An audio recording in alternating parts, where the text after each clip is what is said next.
নমস্কার। আমরা প্রায়শই দেখি যে জ্বর যখন কারোর হচ্ছে, আমরা নিজেরাই ওষুধের দোকানে গিয়ে জ্বরের জন্য ওষুধ চাই এবং অনেক সময় আমরা দেখি যে একটি জ্বরের ওষুধ, তার সঙ্গে একটা অ্যান্টিবায়োটিক, একটা ব্যথার ওষুধ, এরকম একটা কম্বিনেশন অনেক সময় আমাদেরকে দেওয়া হয় এবং এইভাবে একের পর এক রোগীরা জ্বর হওয়া মাত্রই অ্যান্টিবায়োটিক খাওয়া শুরু করেন। যদিও জ্বরের কারণ আমরা জানি না, কেন জ্বর হয়েছিল, কিন্তু অ্যান্টিবায়োটিক খাওয়া হয়ে যায়। এই করতে গিয়ে আমরা দেখেছি অ্যান্টিবায়োটিকের এক্সপোজার এত বেড়ে গেছে, তার ফলে একের পর এক অ্যান্টিবায়োটিক রেজিস্ট্যান্স জীবাণুদের মধ্যে গ্রো করে যাচ্ছে, ফলে অ্যান্টিবায়োটিকগুলো আর কাজ করছে না।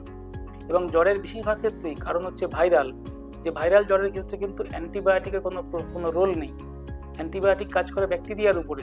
আর বেশিরভাগ ক্ষেত্রে সর্দি জ্বর জাতীয় জিনিসগুলি হয় ভাইরাস থেকে। অতএব জ্বর হওয়া মাত্রই নিজে নিজে ওষুধের দোকানে গিয়ে অ্যান্টিবায়োটিক কিনে খাবেন না, এতে আপনারও ক্ষতি, সমাজেরও ক্ষতি। দয়া করে এই কথাটি মনে রাখবেন। নমস্কার।